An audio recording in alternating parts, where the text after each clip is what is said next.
పరిశుద్ధులు ప్రియులైన దేవుని పిల్లలందరికీ యేసుక్రీస్తు నామం పేరిట శుభవందనాలు తెలియజేసుకుంటా ఉన్నాను. చిన్నప్పుడు నేను చదివిన కథలు నాకు చాలా జ్ఞాపకానికి ఉంటాయి.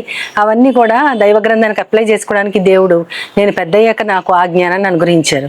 ఒక కథలో ఒక రాజుగారు చాలా అద్భుతంగా పాడతానని తనకు ఫీలింగ్ ఉండేదనమాట. అయితే తనకి ఇష్టమైన ఒక అనుచరుని పిలిచి ఆ పాట పాడి వినిపించి నేను ఎలా పాడాని చెప్పు అంటే అతను ఏమంటాడంటే, రాజుగారు మీ ముక్కు చాలా బాగుందండి అంటారు. అదేంటి నేను పాట గురించి అడుగుతుంటే ముక్కు బాగుంది అంటావేంటి అంటే, ఒక విషయం నచ్చినప్పుడు ఇంకో విషయం గురించి, నచ్చిన విషయం గురించి చెప్పాలండి, అది మా అమ్మ నాకు నేర్పించిందండి అని. అంటే రాజుగారి పాట అతనికి నచ్చలేదు, కానీ ఆయన నొచ్చుకోకుండా, అబద్ధం చెప్పకుండా, నిజం చెప్పాలంటేనే ఆయన నొచ్చుకుంటారు కాబట్టి అబద్ధం చెప్పకుండా ముక్కు మాత్రం చాలా బాగుందని చెప్తారు. నాకు అది ఎందుకో చిన్నప్పుడు నవ్వొచ్చి దాన్ని మర్చిపోయాను. కానీ ఇటీవల కాలంలో దైవ గ్రంథం చదివినప్పుడు ఇలాంటివన్నీ దేవుడు సమయానుసారంగా, ఆ సందర్భానుసారంగా, సమయం ప్రకారం గుర్తు చేస్తూ ఉంటారు.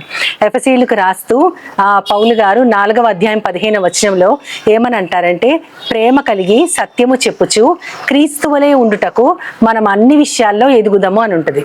అంటే అక్కడ 2 లక్షణాలు దేవునివి చూపించారు. ప్రేమ కలిగి సత్యము చెప్పొచ్చు.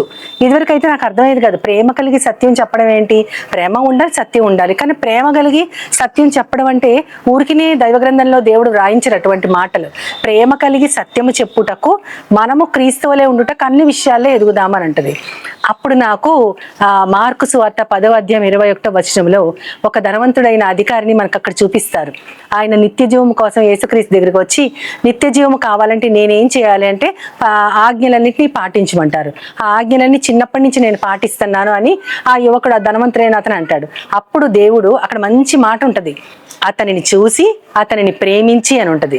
అతను ఒకసారి చూసి అతనిని ప్రేమించి, అతనికి నీకు ఒకటి కొదువగా ఉంది, నీకున్న ఆస్తిని అంతా అమ్మి బీదలకి ఇచ్చి నన్ను వెంబడించు అంటారు. అంటే అతని మీద ప్రేమ కలిగింది కాబట్టి నువ్వు అన్ని ఆజ్ఞలు పాటిస్తున్నావు, నువ్వు తప్పకుండా నిత్య జీవాన్ని పొందుతావు అని దేవుడు మెచ్చుకొని పంపించేయలేదు. అతని మీద ప్రేమ ఉంది కాబట్టి అతనికి కొదువుగా ఉంది ఏంటో ఆ సత్యాన్ని ఆయన బయలుపరిచారు. అప్పుడు నాకు అర్థమైంది అనమాట, ఓహో, ప్రేమ కలిగి సత్యం చెప్పడం అంటే మనకి ఇష్టమైన వారికి ఉన్న లోటుపాట్లని మనం దాచకుండా వారి పట్ల ఉన్న ప్రేమని వారు ఇంకా మంచిగా డెవలప్ అవడానికి వారికి ప్రేమతో ఆ సత్యాన్ని చెప్పాలన్నమాట అని. అక్కడే మనకి ఇంకో ఉదాహరణ కూడా దేవుడు చూపిస్తారు. మార్కు సువార్త 10వ అధ్యాయం 40వ వచనంలో అక్కడ 2 శిష్యులు, యోహాను, యాకోబు, వాళ్ళిద్దరు కూడా అన్నదమ్ములు. వారిద్దరూ యేసుక్రీస్తుని నీ కుడివైపున ఒకరిని, ఎడం వైపున ఒకరిని కూర్చుండబెట్టుకో అని అంటారు. అక్కడ వారు అడిగినట్టు చూపిస్తారు, కానీ ఇంకొక సువార్తలో వారి తల్లి అడిగినట్టు, సలోమి అడిగినట్టు చెప్తారు. అక్కడ ఇక్కడైతే శిష్యులే డైరెక్ట్గా ఆయన అడిగినట్టు చూపిస్తారు. అప్పుడు ఆయన ఏమంటారంటే, యాక్చువల్గా యేసుక్రీస్తు వారికి చాలా ఇష్టమైన ప్రియ శిష్యుడు ఎవరంటే యోహాను. యోహాన్ను కూడా ఆయన స్పేర్ చేయలేదు. ఏమంటారంటే, నా కుడివైపున ఒకరిని, ఎడం వైపున ఒకరిని కూర్చోబెట్టడం నా అవసరంలో లేదు, అది నా తండ్రి ఇష్టం అని అంటారు.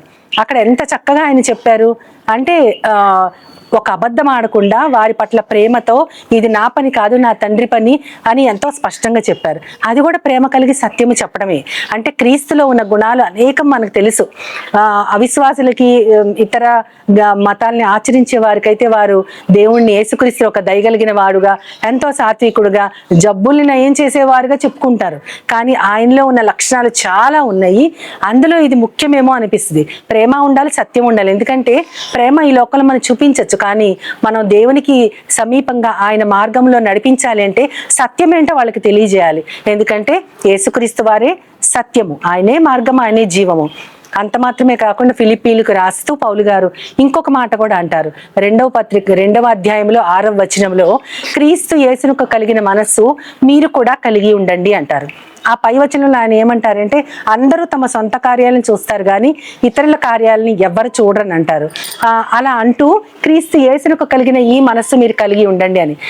అప్పుడు దాని కింద వచనంలో ఏముంటుందంటే, ఆయన శిలువ మరణం పొందినంతగా తన్ను తాను తగ్గించుకుని దాసుని స్వరూపము దాల్చి రిక్తునిగా చేసుకున్నారంటే ఆయన యొక్క మనస్సు ఎలాంటిది అంటే, కేవలము పాప మానవాకారం ధరించడం వరకు మాత్రమే కాదు, కానీ మన కోసం తన ప్రాణాలని పెట్టగలిగేంతటి గొప్ప మనస్సు. మనమైతే మనం సాటివారి కార్యాలను కూడా చూడలేకపోతున్నామని దేవుడు అంటారు, కానీ ఇక్కడ యేసుక్రీస్తు వారు మాత్రం మనందరి కోసం, సమస్త మానవాళి రక్షణ కోసం ఈ లోకానికి వచ్చారు. కాబట్టి మనం కూడా క్రీస్తులాగా ప్రేమ కలిగి సత్యము చెప్పుచు ఆయన యొక్క మనస్సుని మనం కలిగి ఉండటానికి మనం అందరం కూడా ప్రార్థన చేసి దేవుని సహాయాన్ని కోరుకుందాం. పరిశుద్ధుడా, ప్రియ పరమ తండ్రి, నాయన ఇప్పుడే మీరు మాకు మీ యొక్క గుణాన్ని స్పష్టంగా తేటతెల్లంగా చూపించారు ప్రభా.